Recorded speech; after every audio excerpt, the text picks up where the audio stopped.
Okay, students, so for our second sonata example, we're going to look at Mozart's K545 sonata, and we're only going to look at the first movement. We actually did the second movement when we were talking about ternary form last week, so I like when I can to use multiple movements from the same multi-movement work so that you get a little bit better sense of it. So that's part of why I picked this one. Also, it's very different from the Beethoven sonata that we just looked at. Everything is very short in this sonata movement, so I'll play parts of it and I will probably stop and start so I can talk and so on. We'll start here at the beginning.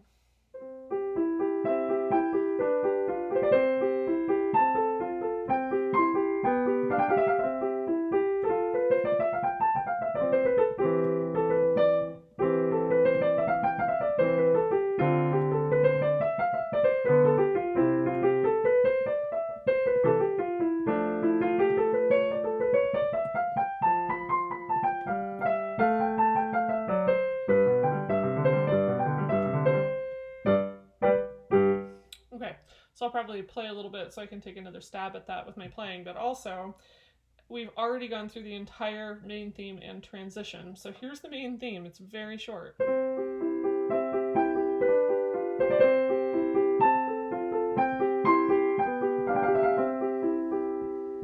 I may need to make a little addition to my notes. Let's see.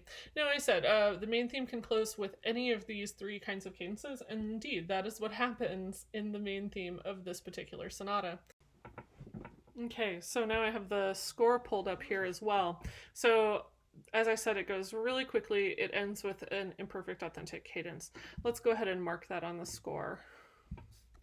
We know that we're going to start with our expo here. There's no slow introduction for this particular sonata. I like 41 for some reason there. And that means that this is the main theme. Like I said, no slow intro. But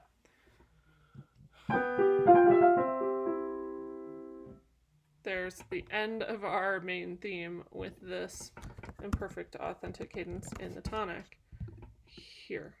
I wanted to show you one minor key example, one major key example. So here's the end of our main theme. This is the beginning of our transition. And notice that the transition is going to modulate by sequences. Whoa, just slow down.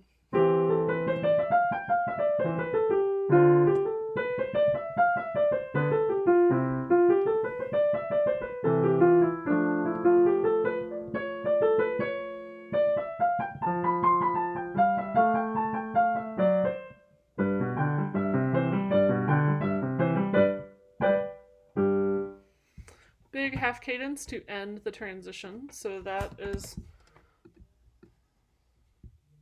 the end of the transition, and that makes this the beginning of the secondary theme. Why is it like that? I don't know. Let's move it and try again. Okay. And so this might be considered kind of a lead-in to the secondary theme, but here's where the really thematic material comes in. Does the transition always end with a half cadence? Well, it could end with a half cadence, or it could end with a perfect authentic cadence in 5. It needs to end in some way with some kind of punctuation that makes it clear that the new thing is about to start, right?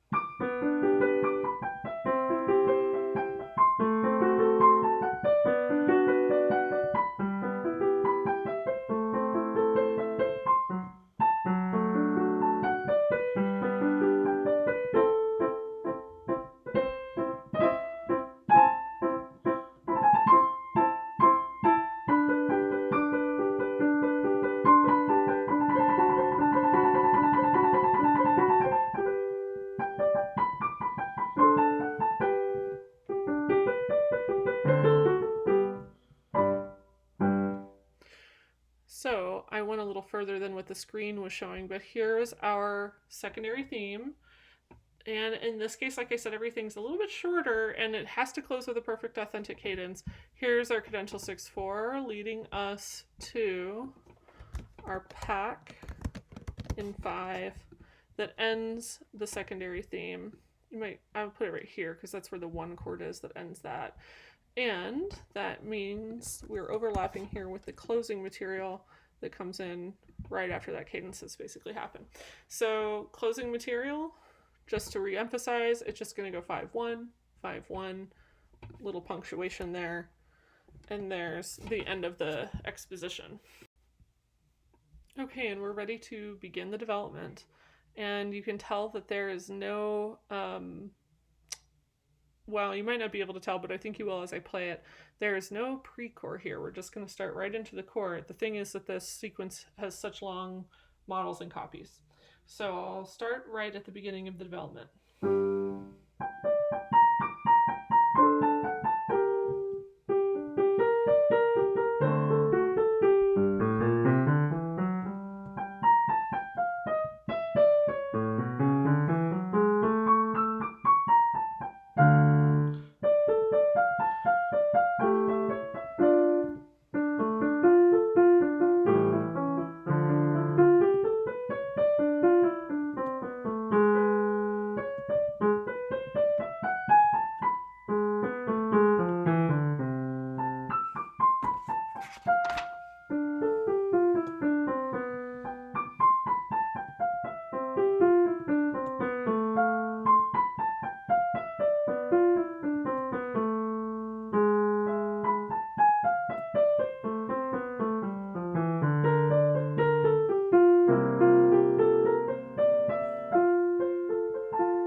So I'll stop right there.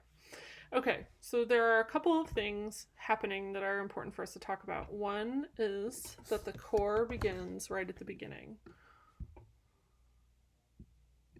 And then I'll add another label for the fact that that's sequence number 1 happening right there.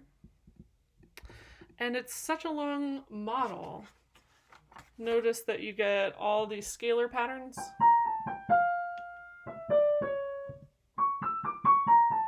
And then this motion comes back. So we actually get all of that as the model, and then this moment starts the copy. So it's a 4-bar model and a 4-bar copy where we get the same gestures, this kind of arpeggiating gesture followed by a scalar gesture.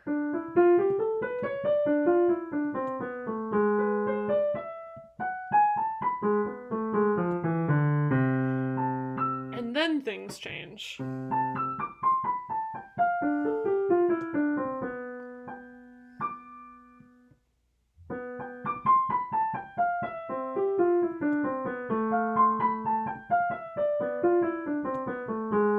So at the moment where, let's go ahead and mark all the models and copies because I feel like otherwise this is going to be too confusing to talk about. So here is the model. Here is a copy for sequence number 1. And then when it starts jumping up, notice that this moves by a third. And then when it changes, now the first gesture of the model is going to jump up by a 5th. So here's sequence 2. And that makes this a model. I'll just keep that in parentheses to make it consistent. There's our new model. And these are much shorter, right? So a 2-bar model.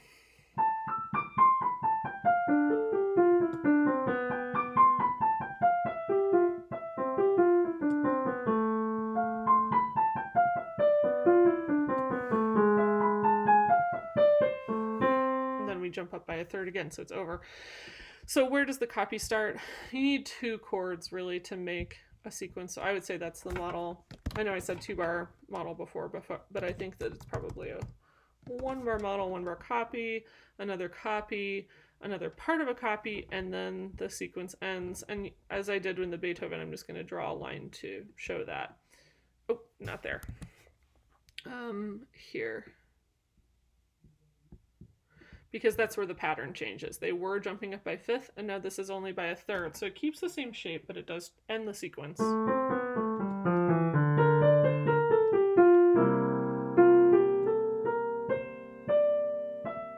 And that sure sounds like a 5 chord. And I think it is, in the key of F. That might be strange, and you might think, well, is this a false recap? But there just isn't enough music left for that to be the case. So here's our recap.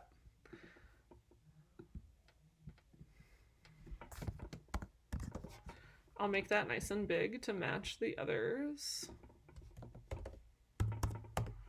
And then we have to make a note, though, because here's our... Why did that make that so small? I don't know. Here's our main theme, which I put in very small font. Let's make it like 25. How about? Go away. Here's our main theme.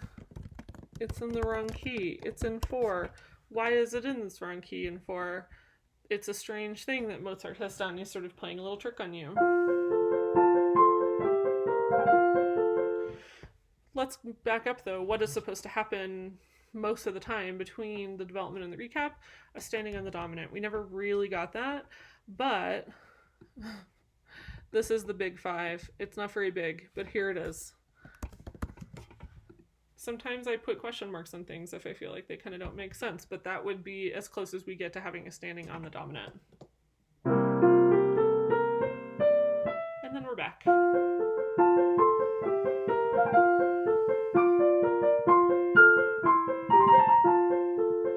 There's our imperfect authentic cadence to end the main theme. Now we get our transition back. Why is it doing that? I don't know. Here's our transition. It's going to do what transitions do and modulate.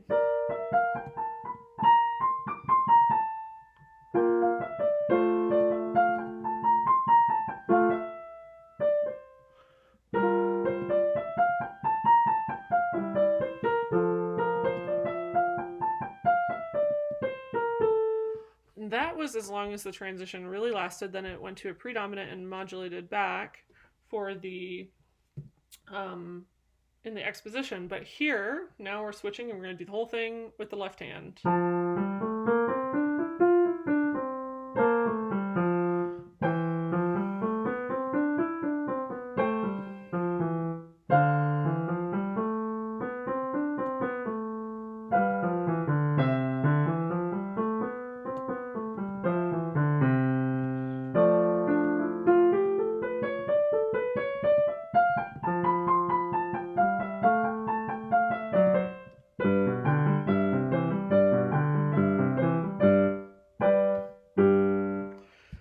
Now what do we have?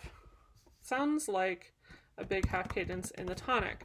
So here's the cool thing about this odd main theme returning in the wrong key at the beginning of the recap, is that it returns in the key of the subdominant. And the subdominant is called that because it is considered in the French Baroque times to be the dominant below the tonic. So it's 5 below the tonic, and that's why it's called the subdominant, not because it's below the dominant. It's the dominant that's below the tonic. And the other thing is that then when we return and we transition, now the secondary theme is going to be in the correct key like it's supposed to be. It's supposed to be in the tonic, and because we modulated up 5 like most expositions do, now we're going to be in the correct key for the secondary theme in 1. So there's just a little fun historical fact for you to explain maybe why that is the way it is. I think it's cool. The other thing I want to tell you is, and this seems like a good time to point it out, is that sonata form and sonata theory has a long history of what I would now call sexist terminology or misogynist terminology regarding the two different themes. There is a whole narrative that you're going to read about actually in the Beethoven Hero excerpt about about the Eroica Symphony, there's a whole history of referring to the first theme as very masculine, as though this is somehow explicitly and inherently masculine, and the second theme as being inherently feminine, which, especially here, I just don't hear it. It's supposed to be soft and light and feminine.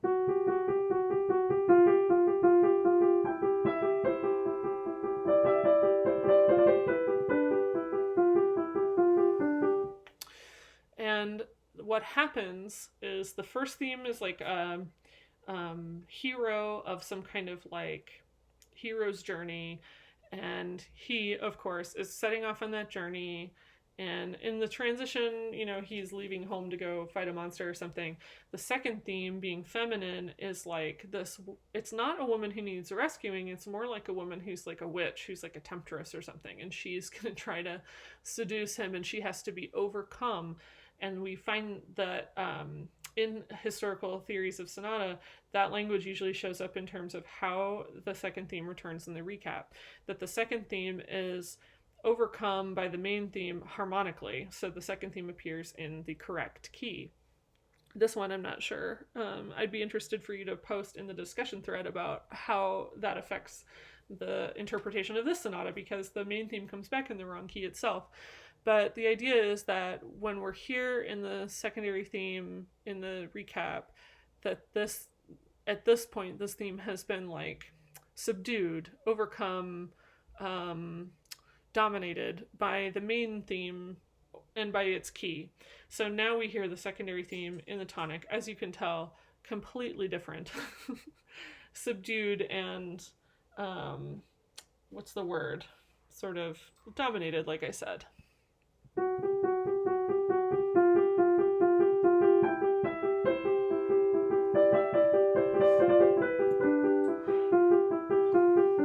Here comes my dog to try to make noise.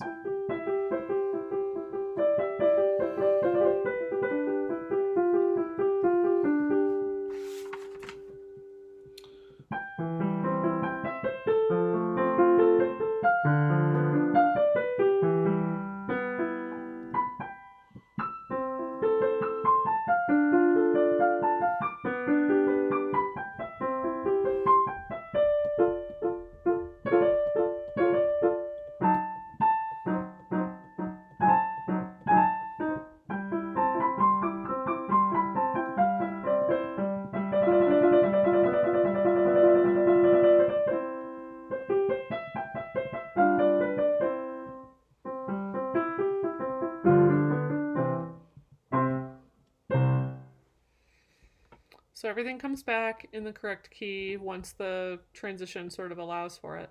Sometimes transitions are longer the way that this one is in the recap because of that difference in key. We don't want to just repeat the same thing. So this is all part of the secondary theme, if I recall. After the secondary theme has kind of closed out, it does so here with its pack in 1 where it's supposed to be. Now we have a closing theme, or a closing material, you may have called it.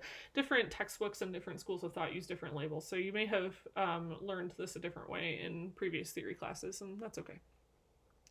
Okay, and we end with a perfect authentic cadence in the pack at the end of the closing theme, of course. That takes us to the end of these two sonatas. So I also have assigned the Beethoven hero reading, and that should also give you a sense of how sonata theory developed. It doesn't happen in a vacuum, of course, and it'll be good for us to keep those things in mind as we move on next week to Sonata Rondo. Bye for now.